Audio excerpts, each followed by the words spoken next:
Adil Mirza beloved পর্ব সংখ্যা 12। আপনারা শুনছেন গল্প বাই জান্নাত। লিখেছেন নাবিলা ইক্স। রোজা দুহাঁটু ভেঙে বসে আছে ফ্লোরে। ওভাবে রিদির নরম সরল শরীরটা বুকের ভেতর আগলে নিয়েছে সযত্নের সাথে। মাথাতে বুলিয়ে দিচ্ছে অনবরত হাত। বড় করে শ্বাস টেনে নিয়ে ওর আদরে মুখে জড়িয়ে থেমে থেমে ছোট চুমু বসালো। হৃদি কেমন আষ্টে পিষ্টে জড়িয়ে তার গলা, নীরবে মুখটা বাঁকিয়ে ডুবিয়ে রাখলো গলার ভাঁজে। অনেকক্ষণ কোনো কথা বলল না, মেয়েটা এভাবেই থাকলো একেবারে রোজার খুলে নিয়ে। ওর পা দুটো তখন তার পাতলা কোমর জড়িয়ে রেখেছে। হৃদি ভীষণ অভিমান নিয়ে ফিসফিস করে প্রশ্ন করলো, কেন আসোনি গতকাল? আই মিস ইউ আ লট। ঠোঁট জোড়া কম্পিত হলো কিছুটা, কেমন সূক্ষ্ম যন্ত্রণার ভেতরে যেন কিছু একটা বলল মেয়েটা। একটু ব্যস্ত ছিলাম সোনা। তুমি কি করছো গতকাল সারাদিন? হৃদি মুহূর্তে যেন উচ্ছ্বসিত করতেই থাকলো গতকালের সবকিছু বলতেই। রোজা মন দিয়ে শুনলো, ওর মাথায় হাত দিয়ে ছোট ছোট করে সেও কথা বলছে, জবাব দিচ্ছে। ওর উচ্ছ্বাসতা বাড়ছে, এতে মেয়ের আনন্দের শেষ নেই। লিভিং রুমের দেওয়াল ঘড়িতে এক পলক তাকালো।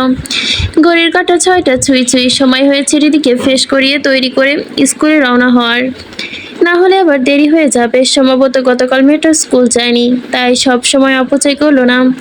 গল্প করতে থাকা হৃদিকে কোলে নিয়ে সিঁড়ি বেয়ে উঠে গেল দোতলায়। করিডোর বেয়ে হাঁটতে হাঁটতে নিচে চোখ রাখতে দেখলো লিভিং রুমে শান্ত দাঁড়িয়ে আছে রোবটের মতো, ঠিক সোফার পেছনে।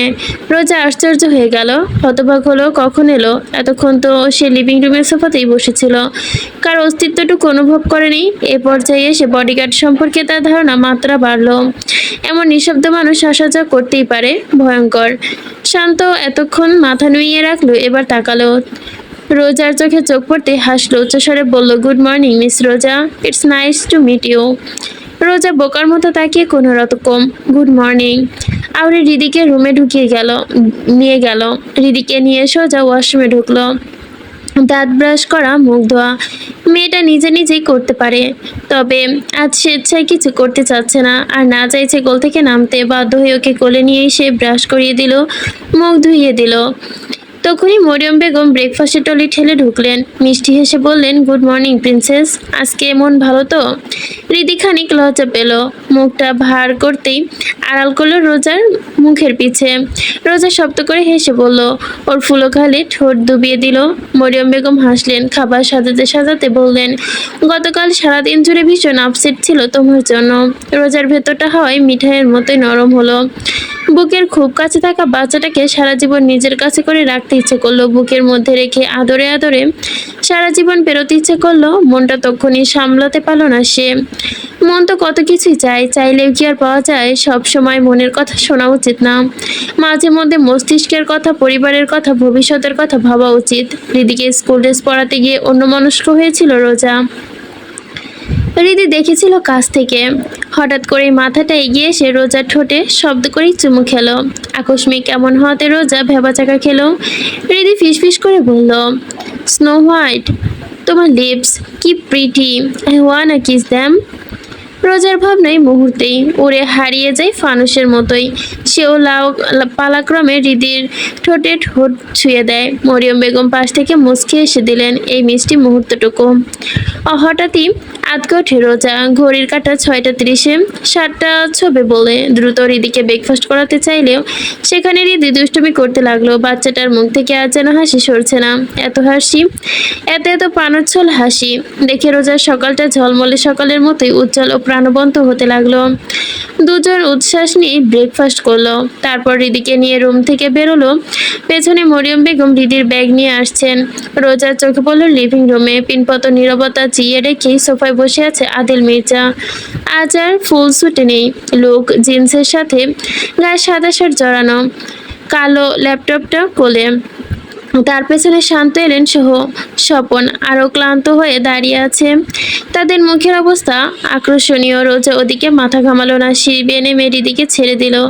ইদি হেসে ছুটল সোফার দিকে, তোতা পাখির মতো বলল, a very good morning daddy. রোজা দাঁড়িয়ে রইল দূরত্ব রেখেই, এগিয়ে গিয়ে শুভ সকাল জানানোর প্রয়োজন বোধ করলো না। মরিয়ম বেগম হাত থেকে যাত্রা স্কুল ব্যাগটা নিজের কাছে নিল। আদিল মেয়ের উড়ুতে বসিয়ে আনমনা পর্যবেক্ষণ করলো চুল করা হেয়ার স্টাইলটা।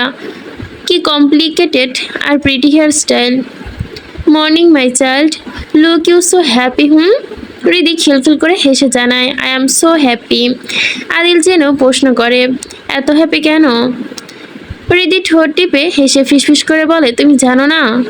আদিল তাকিয়ে আছে মেয়ের হাস্যোজ্জ্বল মুখের দিকে। রোজা তক্ষুনি তাকালো, বলতে চাইলো দেরি হচ্ছে স্কুলের জন্য, এক্ষুনি বেরোতে হবে, অথচ কথা গলার কাছে আটকে থাকলো পরবর্তী দৃশ্যে। হৃদির ঠোঁটে চুমু খেয়ে আদিল বলল, স্কুলে যাও, দেরি হচ্ছে। হৃদি পাল্টা তার বাবার ঠোঁটে গভীরভাবে চুমু খেয়ে কোল থেকে নামলো দ্রুত। দৌড়ে এসে ধরলো কিংকর্ত বিমূঢ় হয়ে থাকা রোজার হাত। রোজা যেন পলক ফেলতে পারল না। ওই লোক এই মুহূর্তে তার ঠোঁটের দিকে তাকিয়ে দৃষ্টি সরিয়ে ফেললো। সঙ্গে সঙ্গে কেমন অস্বস্তিতে রোজা দম বন্ধ হয়ে এলো। চটজলদি হৃদিকে নিয়ে বেরোতে উতলা হলো, যেন কোনো সিংহ তাকে তাড়া করেছে পেছন থেকে। শান্ত এলেন চোখ কপালে, তাদের মুখ হা হয়ে গেল। দুজনার স্বাভাবিক হতে সময় লাগলো। শান্ত আর চোখে তাকালো ট্যাবলেটের সিসিটিভি ফুটেজের দিকে। আদিল নির্বারভাবে ট্যাবলেট বন্ধ করে উঠে দাঁড়ালো, সিঁড়ি ধরলো। এলেন চোয়াল ঝুলে এসেছে, ঝুলে যাওয়া চোয়ালে নিয়ে বসের পিছনে কদম বাড়ালো। এলেনের চোয়াল ঝুলে আসা বোধহয় এই প্রথম, অথচ এই বিষয় নিয়ে মজা উড়ানোর মতো মস্তিষ্ক আপাতত শান্ত নেই। এলেন বোকার মতে তাকালো পাশাপাশি হাঁটা শান্তের দিকে, প্রশ্ন করলো চাপা স্বরে, দ্রুত বস দ্রুত এসে বসলো লিভিং রুমে কোনো কারণ ব্যতীত। এখন আবার ওপরে গিয়ে উঠছে। শান্ত চোখ পিটপিট করে কোনো রকম আওড়ালো। বস প্রিন্সেসকে চুম আর বলতে পারল না। আদিল মাথা ঘুরিয়ে তাকাতেই দুজনই চুপ হয়ে গেল। এক মুহূর্তে বনে গেল যেন আদিল মির্জার গুরু গম্ভীর অনুভূতিহীন পার্সোনাল বডিগার্ড। রোবটের মতো পিছু নিতে লাগলো। এসে দাঁড়ালো রুমের দরজার ঠিক সামনে। ওপরে নির্বিকার থাকলো, ভেতরে শান্ত অশান্ত বটে। একটা অঘটনার স্ক্যান্ডল ঘটে গেছে মনে হচ্ছে। ও মাই গড। রোজা দাঁড়িয়ে আছে গাড়ির সামনে। এতক্ষণ অবশ্য ভেতরেই বসেছিল। এখন দিদি স্কুল ছুটি হওয়ার সময় বলেই বেরিয়ে এসে দাঁড়ালো। দৃষ্টি তার তাক করা বন্ধ গেটের দিকে। ধ্রুব ও পাশে এসে দাঁড়িয়ে আছে পাহারা দেবার মতোই। গেট খুলে দেবার অনেকক্ষণ পর হৃদি বেরিয়ে এলো শিক্ষিকার হাত ধরে। ওর স্কুল ব্যাগটা শিক্ষিকার হাতে। রোজাকে দেখে হাত উঁচিয়ে নাড়ালো মেয়েটা, মুখ ভরে কেমন হাসলো। রোজা হেসে এগিয়ে এসে হৃদি স্কুল ব্যাগটা শিক্ষিকার হাত থেকে নিতেই বিদায় জানিয়ে হৃদিকে নিয়ে উঠে বসলো গাড়িতে। হৃদি মুহূর্তেই রোজার কোলে উঠে বসলো। সারাটা রাস্তা তোতা পাখির মতো বলতে থাকলো স্কুলের কাহিনী। রোজা নরম চোখে চেয়ে মন দিয়ে শুনলো পুরোটা সময় যাবৎ। তাদের গাড়িটা সবে এসে থামলো মির্জা বাড়ির সামনে। তিতান আর থোর কোথাও থেকে যেন চেঁচামেচি করতে করতে ছুটে এসে গাড়ির সামনে। হৃদি ওদের দেখে আরো আনন্দের সাথে নেমে গেল রোজা আটকানোর আগেই। নেমে কুকুর দুটো দু হাতে সামনে অন্য আদর করতেই ওদের জলদস্যুর মতো দেখতে কুকুর দুটো আহ্লাদে মাটিতে গড়াগড়ি করছে। এই দৃশ্যের সামনে ঢোক গিলল রোজা। সে আসলে এমনিতেও কুকুর ভয় পায়। রাস্তাঘাটে সাধারণ কুকুরগুলো এড়িয়ে চলে। সেখানে এখানে দানবের মতো কুকুর দুটোকে দেখলে তার আত্মায় পানি থাকে না, হাত পা ঝিমঝিম করে। রোজা ভয়ে বেরোতেই পারছে না। ওদিকে হৃদির সামনে ডাকছে, স্নোহার তাড়াতাড়ি বেরিয়ে আসো, দেখো তিতানার থোর কেমন দুষ্টু হয়ে গেছে। রোজা আরও ঢোক গেল। এদিকে ধ্রুব গাড়ির দরজা খুলে তার জন্য, অথচ সে বেরোচ্ছে না। অনেকটা সময় অপচয় করার পরে অবশেষে বেরোলো। সে বেরোতেই শান্ত কুকুর দুটো ঘেউ ঘেউ শুরু করলো। রোজা আতঙ্কে দুপা পেছাতে যেতেই পেছালো না। ভয় পেলেই সমস্যা, কাউকে তো ওরা আক্রমণ করছে না। রোজা কেউ করবে না যে সে শান্ত থাকে। নিজেই নিজেকে বুঝে স্বাভাবিক থাকতে চাইলো, অথচ অবুঝরিদি দু হাত ধরায় গলা জড়িয়ে গদগদ করে ডাকলো, snow heart come and touch them, they are so sweet. রোজার ভেতরটা কেঁদে উঠলো এবার। নিজেকে স্বাভাবিক রাখা কষ্টের হয়ে এলো। কোনো রকম আওড়ালো, প্রিন্সেস লেটস গো ইনসাইড। রীতি ফিরে তাকালো, হেসে হেসে হাত নাড়িয়ে বলে ডাকলো, আসো না আসো। রোজা বাধ্য হয়ে চোখ মুখ খিচে এগুলো কয়েক কদম। তিতান দাঁড়িয়ে আছে, তাকিয়ে আছে রোজার দিকে। রোজা ভয়ে এইটুকু হয়ে গেল, আর এগোতে পারলো না। ওদিকে হৃদি তাকে নিজেই থোড়ার কোলে টেনে নিতেই কবে আনলো রোজার কাছে। থোড়ের পশম ছুঁয়ে বলল, দেখো ওর পশম কত নরম হয়ে গেছে। রোজা কম্পিত হাত বাড়িয়ে ছুলো কুকুরের মাথাটা। অমনি কুকুরটা মাটিতে শুয়ে পড়লো আহ্লাদে, তার কাণ্ড বুঝিয়ে দিচ্ছে।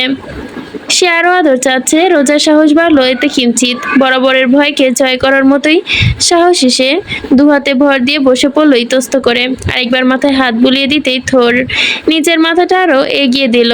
এত বড় শরীরের কুকুরটা মুহূর্তে একটা বাচ্চার মতো লাগলো তার কাছে। মোটেও আর ভয়ঙ্কর লাগছে না।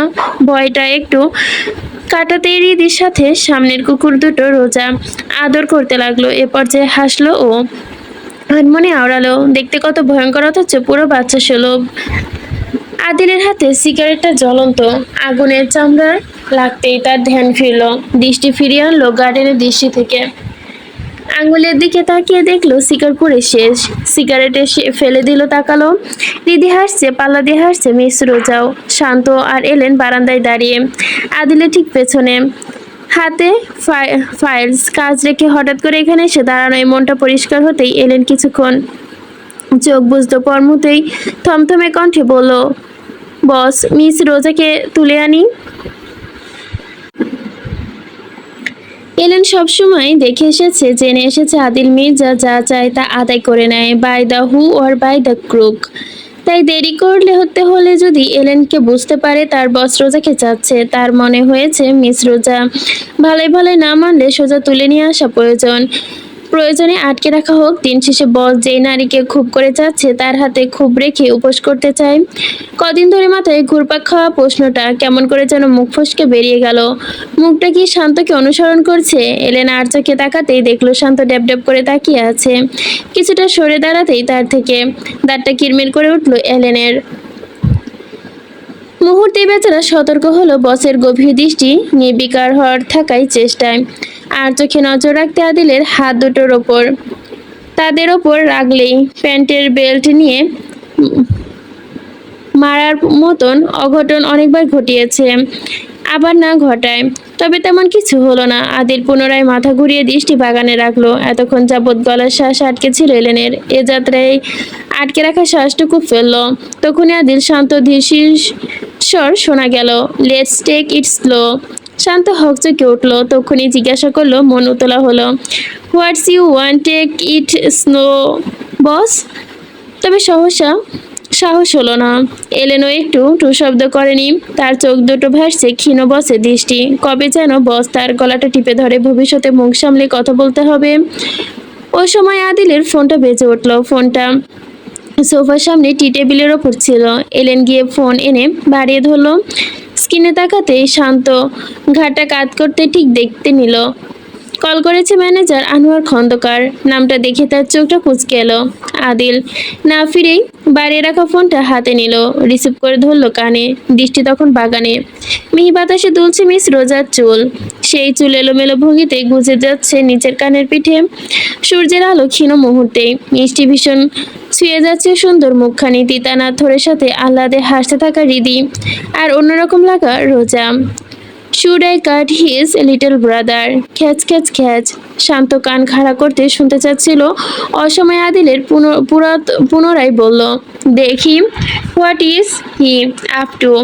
আদিল হাত নাড়াতে ইশারায় শান্ত আর এলেন বেরিয়ে এলো। শান্ত অবশ্য অনেকটা অনিচ্ছুকভাবে বেরিয়ে আসে দরজার কাছে। স্বপন দাঁড়িয়ে। শান্ত আঁকাবাঁকা মুখের অভিব্যক্তি দেখে আস্তে করে জিজ্ঞাসা করে, কি হয়েছে? শান্ত অন্যমনা। বসের ময়ে ময়ে হয়ে গেছে। স্বপন হতবিম্ব। বসের ময়ে ময়ে? তক্ষুনি আদিলের গম্ভীর কণ্ঠে ডাক পড়ে, শান্ত। শান্ত আটকে ওঠে, ঘাবড়ে যায়। বস কি শুনে ফেলেছে? ও মাই গড।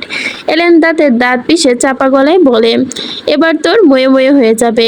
শান্ত কয়েকবার ধীরে গলায় নানা করতে করতে ভেতরের দিকে এগোচ্ছে। মরিয়ম বেগম যখন লাঞ্চের ট্রলি ঠেলে রুমের ভেতরে প্রবেশ করলেন, শুনতে পেলেন ওয়াশরুম থেকে ভেসে আসা হাসির আওয়াজ। হৃদি প্রাণোচ্ছল্ল হাসির আওয়াজ রীতিমতো প্রতিধ্বনিত হচ্ছে 4-5 টাইম। ওদিকে রোজা অসহায়। হৃদিকে গোসল করাতে নিতেই ভীষণ মুশকিলে পড়তে হয় তাকে। বাচ্চাটা এত দুষ্টুমি করে, তারপরও আজ একটু বেশি করছে। গতকাল সে আসেনি বলেই বুঝি প্রতিশোধ নিচ্ছে। অসহায় হয়ে ওই চঞ্চল হাত দুটো থামানোর জন্য চেষ্টা চালাচ্ছে সে। Snow what, are you forgetting something?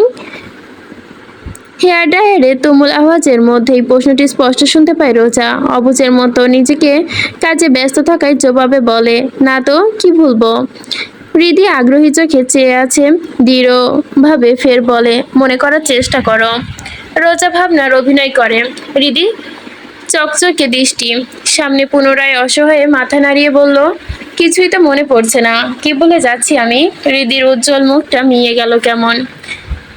ওই মিয়ে যাওয়া মুখটা এক মুহূর্তের জন্য সহ্য করতে পারলো না রোজা। তৎক্ষণাৎ হেয়ার ড্রায়ার বন্ধ করে রাখলো পাশে। হৃদি নাদুস নাদুস মুখটা আলতো করে তুলে নিয়ে, আমার প্রিন্সেসের জন্মদিন আমি কিভাবে ভুলতে পারি?